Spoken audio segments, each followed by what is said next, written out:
Bersediakah engkau menjadi orang ketiga dalam hubungan romantis sepasang kekasih? Tentu kau dan aku tidak menginginkan itu terjadi.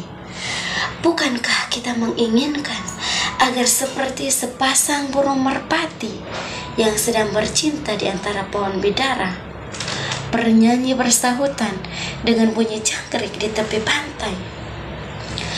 Entahlah, bisikan sang cinta itu makin kuat di telingaku untuk menjadi perantara kelanjutan kisah ini.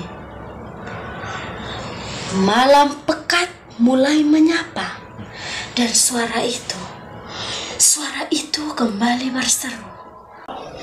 Samuel, Samuel. Dan aku menjawab, "Iya, Bapak." Disinilah awal kesediaanku untuk menjadi perantara bagi kelanjutan kisah ini. Sejenak aku terdiam dan bertanya, bagaimana jadinya jika aku tidak bersedia? Tentu, kisah seorang pria yang berhati tulus seperti Santo Yusuf tidak akan terjadi, dan proses penyelamatan akan sirna begitu saja. Merangkainya dari zaman hakim-hakim hingga zaman raja-raja membutuhkan rentang waktu yang cukup panjang, dan aku sungguh menikmati setiap alur yang terjadi dalam hidupku.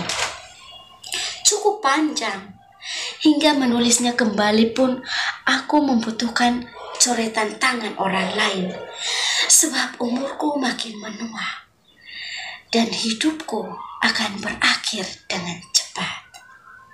Karena aku menulisnya, maka dunia tahu tentang sosok-sosok yang luar biasa, yakni Saul, yang karena kerendahan hatinya ia mengakui ketidakberdayaannya di hadapan Tuhan, dan Daud yang dalam bertindak membutuhkan arahan dari Tuhan.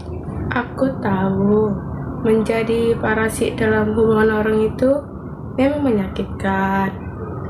Hati tertekan, jiwa yang terluka, aku yang tergoda dengan kenikmatan duniawi yang memikat hati sesaat, menjerumuskan jiwa dalam kebinasaan yang berkepanjangan. Situasi yang membuat aku jatuh dalam kebinasaan yang berkepanjangan. Situasi yang membuatku jatuh dengan gadis dan elok rupanya. Namun sayangnya dia milik orang. Situasi yang gelap mengantarkan menelusuri lorong-lorong. Gelap-gelap itu berbagai dari strategi yang kuat, dan pada akhirnya gadis impian itu pun jatuh dalam rangkulanku. Aku dan dia menghadirkan seorang putra kebanggaan yang hebat.